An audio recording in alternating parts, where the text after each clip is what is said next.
up comedian jokes, which many termed offensive, hundreds of threat calls, and a political storm.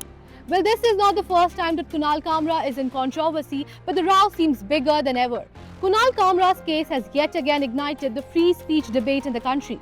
So what exactly happened? What did Kunal Kamra say about Eknath Shinde, PM Modi? Was it freedom of speech or defamation? How are politicians reacting to it?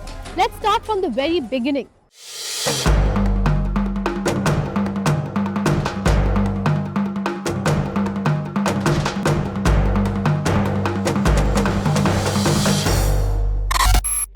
On 23rd of March, a video was uploaded on Kunal Kamra's YouTube channel.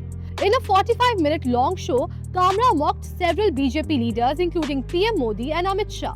Now he branded PM Modi a Tanashah, meaning a dictator, and Dogla, meaning hypocrite. Now of course we cannot show you the video, but this is what the lyrics read.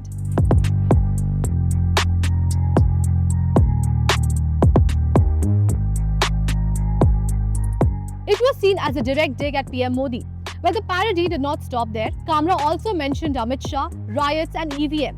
Adding another layer to his satire, Kamra brought up the viral Meloni meme mocking Modi's interaction with Italian Prime Minister Giorgia Meloni.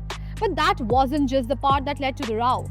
Kunal Kamra also took a jibe at Eknath Shinde, the former Chief Minister and the current Deputy Chief Minister of Maharashtra. In the video, Kamra does not explicitly name the politician, but in a song refers to him as Gaddar or traitor, taken to be a reference to Shinde's rebellion in 2022 that caused the state's previous government to collapse and Shiv Sena to split.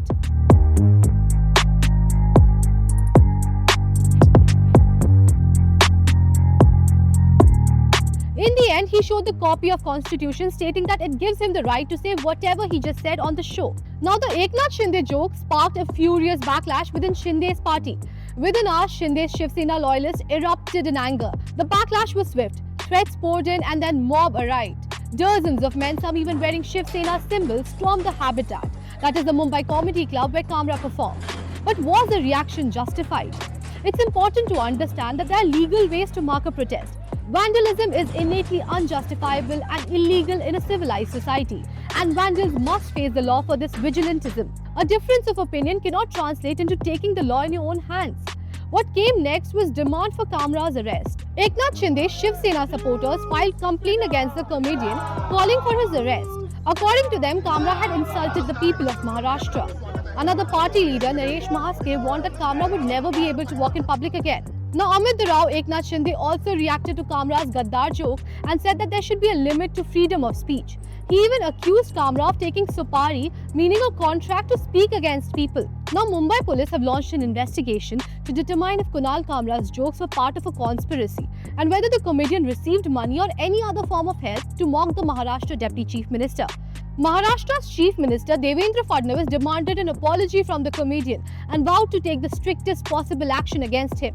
Kamra को मालूम होना चाहिए कि 2024 के चुनाव में जनता ने निर्णय कर दिया है कौन गद्दार है कौन खुद्दार है और स्वर्गीय शिवसेना प्रमुख हिंदू हृदय सम्राट बाला साहब ठाकरे जी की विरासत ये शिंदे जी के पास है. However, the opposition has jumped in to support Kunal Kamra.